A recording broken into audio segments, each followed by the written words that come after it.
Haleluya, puji Tuhan. Selamat pagi, selamat bertemu kembali dalam acara renungan sarapan pagi pada pagi hari ini. Pagi ini saya akan berbicara tentang salah satu hikmat yang telah Allah berikan kepada Raja Salomo. Ketika Allah menampakkan diri kepada Raja Salomo dan berfirman, "Mintalah apa yang hendak kuberikan kepadamu."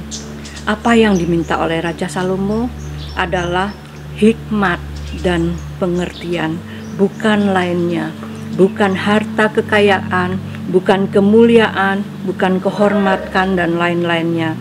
Salah satu yang akan kita bahas pada pagi hari ini tentang 4 binatang yang terkecil di bumi tetapi yang sangat cekatan. Kita akan membaca bersama di dalam Amsal 30 ayat 24 sampai yang ke-38. 24. Ada 4 binatang yang terkecil di bumi tetapi yang sangat cekatan. Semut, bangsa yang tidak kuat tetapi yang menyediakan makanannya di musim panas. Pelanduk, bangsa yang lemah tetapi yang membuat rumahnya di bukit batu. Belalang yang tidak mempunyai raja, namun semuanya berbaris dengan teratur. Cicak yang dapat kau tangkap dengan tangan, tetapi yang juga ada di istana-istana raja.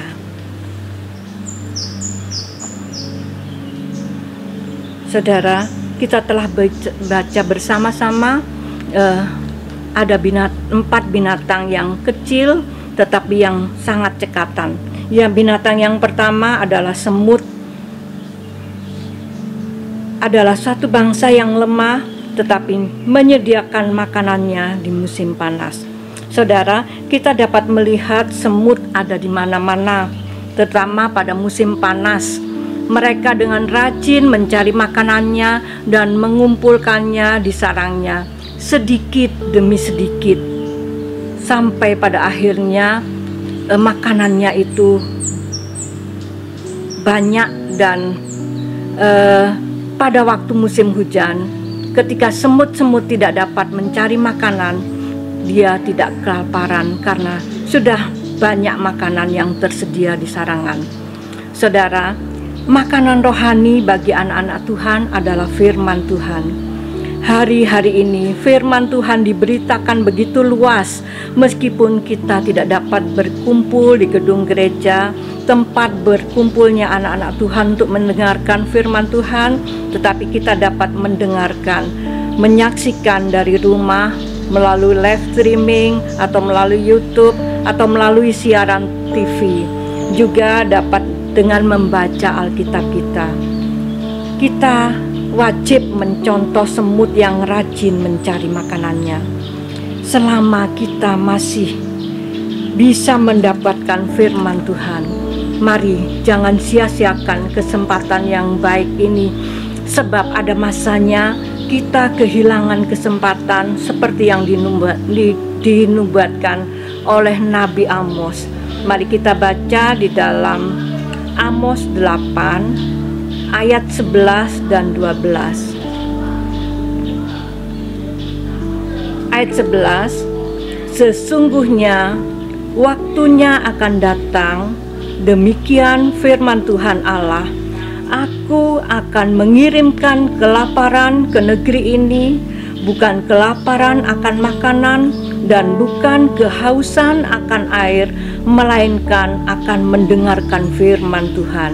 Ayat yang ke-12, mereka akan mengembara dari laut ke laut dan menjelajah dari utara ke timur untuk mencari firman Tuhan, tetapi tidak mendapatkannya.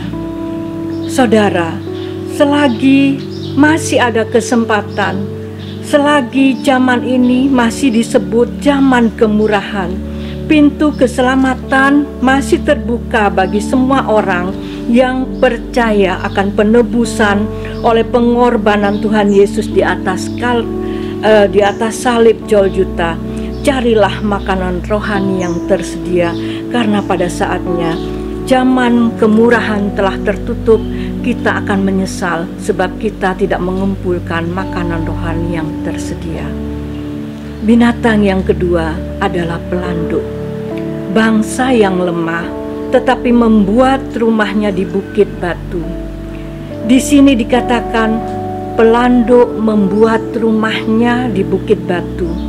Rasa aman dan tentram apabila pelanduk-pelanduk sudah sampai di rumahnya di bukit batu, sebab binatang-binatang buas tidak dapat sampai ke sana. Tetapi kita tahu saat pelanduk mencari makanannya di padang belantara yang banyak dengan rumput dan mencari minumannya di tepi sungai, ada banyak bahaya yang mengincar. Binatang-binatang buas mengincar untuk dijadikan mangsanya, tetapi mereka mempunyai insting yang kuat serta kecepatan berlari yang luar biasa. Tetapi mereka yang tidak waspada akan menjadi santapan bagi binatang-binatang buas. Mari kita akan membaca bersama di dalam 1 Petrus 5 ayat 8 sampai yang ke-9a. 1 Petrus 5 ayat 8 sampai 9a. Sadarlah dan berjaga-jagalah. Lawanmu si iblis berjalan keliling seperti singa yang mengaum dan mencari orang yang dapat ditelannya. Lawanlah ia dengan iman yang teguh. Mengingatkan kita agar selalu waspada, jangan goyah, sebab dengan iman yang teguh kita tidak akan jatuh, meskipun iblis selalu mengincar kita dan mencari kelemahan-kelemahan kita. Lawan semuanya dengan firman Tuhan yang kita miliki dan dengan kekuatan kuasa Roh Kudus. Berjaga-jaga juga seperti 5 anak dara yang pandai, yang bersiap-siap dengan lampu yang terang menyala dan dengan persediaan minyak yang cukup, berbicara tentang firman Tuhan dan Roh Kudus. Jangan sampai pelita kita menjadi padam saat mempelai datang menjemput kita. Peliharalah firman di dalam hati kita dan peliharalah Roh Kudus agar kita selalu tetap di dalam kepenuhan Roh Kudus. Saudara, binatang yang ketiga yang kita pelajari adalah belalang yang tidak mempunyai raja, namun semuanya berbaris dengan teratur. Saat-saat ini, saat masa pandemi corona melanda dunia, kita tidak dapat berkumpul di gedung gereja untuk mendengarkan firman Tuhan. Bapak Gembala tidak dapat memantau kita. Apakah kita rajin mencari hadirat Tuhan? Apakah kita selalu bersekutu dengan Tuhan, bersaat teduh bersama Tuhan? Kita dapat mencontoh belalang yang selalu tertib teratur meskipun tidak ada pemimpinnya. Tetapi kita mempunyai Tuhan yang selalu melihat keberadaan kita. Haleluya. Binatang yang keempat adalah cicak, yang dapat kau tangkap dengan tangan, tetapi juga ada di istana raja. Kita tahu kelebihan dari cicak adalah telapak kakinya yang menempel erat pada dinding. Meskipun dia berada di ketinggian, di langit-langit rumah, dia tidak akan jatuh, sebab telapak kakinya menempel erat pada dinding dan langit-langit rumah. Seperti halnya dengan anak-anak Tuhan yang menempel erat pada juru selamat kita, Tuhan Yesus Kristus. Dia tidak akan jatuh, sebab kekuatan dari Tuhan mengalir kepadanya.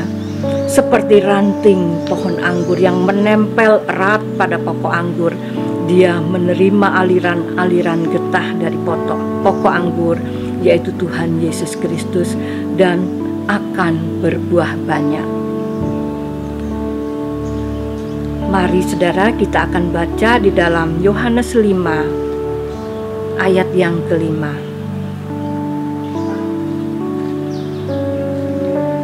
Akulah pokok anggur dan kamulah ranting-rantingnya.